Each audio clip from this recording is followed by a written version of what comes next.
ಇಂಡಿಯಾದ first 5 star hotel ಬಂದು ಮುಂಬೈಯಲ್ಲಿರೋ Taj Mahal palace hotel. ಇದ್ರ ಬಗ್ಗೆ ಒಂದು ಅಮೇಸಿಂಗ್ ಫ್ಯಾಕ್ಟ್ ಏನಪ್ಪಾ ಅಂದ್ರೆ, ಇದು ಇಂಡಿಯಾದ ಫಸ್ಟ್ ಹೋಟೆಲ್. ಅದರಲ್ಲಿ ಎಲೆಕ್ಟ್ರಿಸಿಟಿ ಇದ್ದಿದ್ದು, ಸ್ಟೀಮ್ ಎಲಿವೇಟರ್ ಇತ್ತು, ಏರ್ ಕಂಡೀಷನ್ ಬಾಲ್ ರೂಮ್ ಇತ್ತು.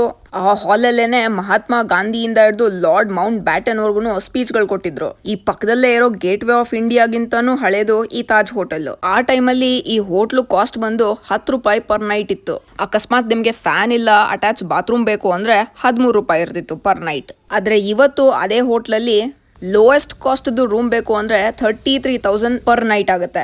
ಇದನ್ನ ಕಟ್ಸಿದ್ದು ಜಮ್ಶೆಡ್ ಜಿ ಟಾಟಾ ಅವರು. ಈ ಹೋಟ್ಲದು ಒಂದ್ ಸ್ಟೋರಿ ಇದೆ. ಜನ ಹೇಳ್ತಾರೆ ಜಮ್ಶೆಡ್ ಜಿ ಟಾಟಾ ಅವ್ರಿಗೆ ಬ್ರಿಟಿಷ್ ಅವರು ಅವ್ರ ಹೋಟ್ಲಲ್ಲಿ ಇರಕ್ಕೆ ಬಿಡ್ಲಿಲ್ವಂತೆ. ಇದು ಬರೀ ವೈಟ್ ಜನಕ್ಕೆ ಅಂತ ಹೇಳ್ಬಿಟ್ಟು ಕಳ್ಸ್ಬಿಡ್ತಾರಂತೆ. ಆದ್ರೆ ಇನ್ ಕೆಲವರು ಹಿಸ್ಟೋರಿಯನ್ಸ್ ಹೇಳ್ತಾರೆ ಜಮ್ಶೆಡ್ ಜಿ ಟಾಟಾ ಅವರು ಬಾಂಬೆಗೆ ಒಂದು ರಾಯಲ್ ಎಕ್ಸ್ಪೀರಿಯನ್ಸ್ ಕೊಡೋಣ ಅಂತ ಈ ಹೋಟ್ಲನ್ನ ಕಟ್ಸಿದ್ದಂತೆ. ಸೊ ಈ ಇನ್ಫಾರ್ಮೇಶನ್ ನಿಮ್ಗೆ ಇಷ್ಟ ಆಗಿದ್ರೆ ಲೈಕ್, ಶೇರ್ ಮತ್ತೆ ಫಾಲೋ ಮಾಡೋದನ್ನ ಮರಿಬೇಡಿ.